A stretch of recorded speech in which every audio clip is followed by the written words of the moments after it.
Y'all? This is Just Toy. Hey, I looked at that Kanye interview, bits and pieces. I must say I haven't heard the whole thing. I haven't went and viewed the one he did with Charlemagne. I hadn't done any of that yet. I'm just stuck on the little blurbs and little pieces that they put on Instagram. I did go through Instagram and try to find different pieces of it and mesh it together to try to get most of the interview. Now, I'm going from what I've saw through these pieces. I know they've taken them out. I know some of the stuff may be all turned around out of context. So I'm not going to speak on the whole interview. What I am going to speak on is the things he said about, being free. And then the other brother that came back and told him exactly what he thought, the other guy in TMZ. I'm not sure of his name. But my problem with it is this. It's not really a problem. It's that I understand Kanye wanting to be free. I understand that mindset of wanting to be free, of wanting to live a free mind and not become a victim. Like once you've been assaulted or anything like that, you don't want to be a victim forever. So to take yourself out of that spot, you don't want to be no longer a victim. So you become a victor. So you want to be free. You want to have a free mind. You don't want to have to think about that, and you don't want that to control your life. I understand that part. I understand the part of him saying, like we need to be free of our mind. We need to not think about it as slavery. We should think about it as imprisonment. But for him to say it was a choice for 400 years. Now, what people it's not what people don't understand is, like I said, I understand him wanting to be free. I want to be free to say whatever I want to say. I want to be free to be able to know, like other people do, they can argue with a cop and know they come home alive. I don't have that privilege. I don't have that privilege. And when you arguing with a cop, people can say what they want to say. Like they can have their opinion about what the cop is saying and the cop not do nothing to them. Some people got that privilege. I don't have that privilege. I cannot argue with a police officer. And both of us might know I'm right. But I can't argue with him and then in turn go home. That's not happening. Other people can do that. I can't do that. So that's a privilege that I don't have. Another thing is, I understand the mindset of wanting to be free. I actually don't. I love Black History Month, but at the same time, I don't. Like, I want to just enjoy my people. I see Islanders when they have Pacific Islander Month.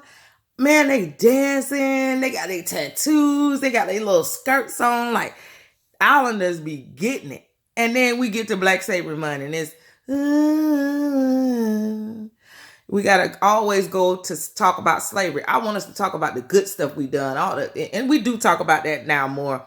But I'm just saying, I wish that wasn't the whole package. I wish we could add on the things we did before. I wish people in America wouldn't just see, or people of other cultures wouldn't just see us as being enslaved. They would see us before slavery. And I know the version, so I don't need all the hype people come on here and tell me, well, sister, you need to be woke to know. I know we were a people before slavery. I just want other people to know it. And I don't want to have to revert to slavery every time Black History Month comes. That's what I'm saying. I want us to be happy. I want us to enjoy our culture. I want us to know all those great things. And I want other people to know those great things that we did. So I understand Kanye not wanting to sit in that mindset to want to be free. But like I said, to say we had a choice. Come on now.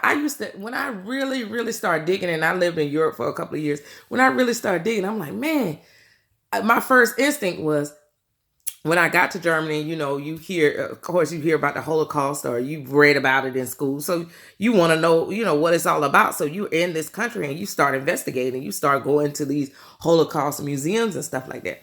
So I go and I learn, and I'm sitting there baffled, like I'm sure all the other psychologists before, they baffled, like, how did Hitler control a country? How did he convince a country that we need to get rid of these set of people? And on top of that, he's not even from this country, but he convinces them that these set of people got to go, because what they did was they took all our jobs and they're taking everything and they're making everything bad.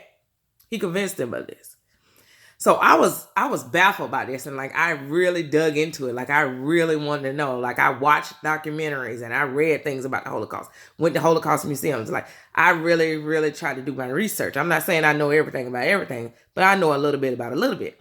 So I really researched it. But what y'all fail to understand is why we try to figure out how Hitler convinced the whole country. What we need to be trying to figure out is who was the founding father that invented this system of oppression that would keep us oppressed for centuries. Who was that guy? Who was he? Who was that sitting at the meeting going, I know how we gonna do it. This is how we gonna do it. We gonna get them with this one. And they ain't gonna never be able to get out of this one. Who did that? Who was the mastermind behind that? That's what I want to know. Who was the forefather that was the mastermind behind that? That's the person we need to be researching. That's the real person we need to be figuring out. Like, was it John Hancock? I know he just signed it, but who was it? You know, that's the stuff we need to find out. We're not there yet, Kanye. We're not there. Hey, I understand the love. Love does cure all. Love, we have to love each other. But when you love somebody, you love them enough to want the best for them. And your homeboy, who out here just loving people that love him, and he love his money. You have to love with a heart of humility. You have to love humanity. He don't even love humanity. See, that's the difference. When you get in a certain spot, we have to hold our leaders accountable. I had this one conversation I overheard at a place I've been at for a couple of days, doing a little, little volunteering. And I heard this, the lady, she was on there, she was talking, oh my gosh, she saw Ellen and she saw Kim Kardashian on Ellen. Oh my gosh, I don't like Kim Kardashian. That's her voice. She's saying this. I didn't say this. She's saying this. So, and she's like, I don't understand what she did for her to be famous. There's no reason she should be famous. And then she has little girls looking up to her and she's only famous because of this and that.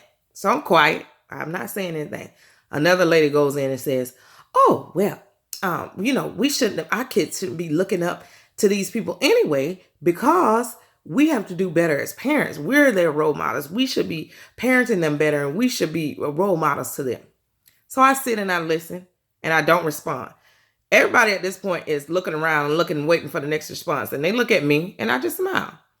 So I think about it. I try not to, I do voice my opinion, but I try not to voice it right away, because I need to sit down and I need to think about exactly what I'm thinking. And what I was thinking was, I came home and I told my husband, I'm like, babe, you know what she was saying about parents being the role model? That would have worked 10 years ago. 10 years ago, that would have made plenty of sense. Yes, we need to do better as parents. Yes, we need to show up to the schools. Yes, we need to do that. Because 10 years ago, we didn't have Instagram. We didn't have social media, wasn't popping like that. We didn't have them everywhere. It used to be your role models were only on TV. So I can control what you're watching on TV and I can control the element. So guess what? You only watch TV from this time to this time. But now our celebrities are readily available at any time. They're on Instagram. They're on Facebook. They're everywhere. So how are you going to tell these kids that these people are not role models when I see Kim with this 8-carat ring? When I see Kylie shutting down Six Flags for Travis? When I see, all my celebrities doing whatever they're doing? So you're going to tell me these are not my role models when Kylie shutting down Six Flags and my mama, who's a teacher, can't even afford to take us to Six Flags for the summer. Who am I looking up to? My mama can't take me to Six Flags, but Kylie's shutting down Six Flags. So my problem is that for us to say that we shouldn't hold these celebrities accountable, that's bull crap. We should hold them accountable. We sure pay their bills because we tuning in. We sure are, honey. We pay their salary. They couldn't get nowhere if we didn't buy that collagen and lipstick. They couldn't get nowhere if we didn't watch them on TV. If y'all stop clicking like, if y'all stop viewing every time you turn around stuff that don't align with what your thought process is, don't align with stuff just because you want to put a comment on it. If you stop doing that, then these people could no longer exist. So I'm not saying that I hate Kylie Jenner, Kardashians, Kanye. They people. They people just like me. They doing what they do. But it's a difference. The difference is I'm not trying to make a dollar. I'm not. I'm not hungry. I eat well. I have a pretty good life. So I'm not trying to make a dollar. My thing is here. I'm chasing my purpose, and my purpose is to speak. And so I've not spoken for a long time, but I need to speak because I feel like we've lost certain things. Like we're just negotiating integrity. Nobody has integrity for anything anymore. Nobody's accountable for anything anymore. You don't owe me nothing. I don't owe you nothing. What does that even mean? What does that even mean? You don't owe me nothing. So you go around the world not owing nobody anything? How does that even work? How does that work? You don't owe nobody nothing. So you just running around the world doing whatever you want to do when you want to do it. I mean, that's surely free. That is real free. But then you don't leave anything for anybody. You have no legacy. You have nothing. So it takes a big person. It takes a person that is really searching for their purpose, that put their neck on the line and be obligated for somebody else. When you're chasing your purpose, you're obligated to other people. You're obligated to other people.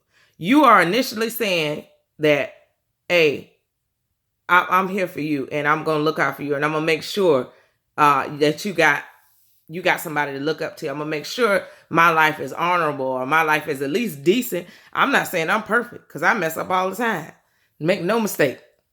You look at me, you're going to see something imperfect, but you're going to see somebody that's chasing purpose. I'm not chasing a dollar. I don't need a sandwich. Not at this moment at least. But, you're going to look at somebody that's chasing purpose. I'm chasing a whole different thing. People got to get in line like this. Everybody just out of line. Everybody just, I feel like running in circles, like everybody doing laps. Stop doing laps and go forward. Stop going in this circle and this cycle. Go forward. I'm telling you, it's scary to go forward. It's scary. Make no mistake. It's scary. But just do it. That's all you got to do. Trust and go. Trust and go. That's all you need to do. Start trusting and going. Like, just stop circling, making laps into nothing. You're making laps into nothing. So, hey, this is just toy.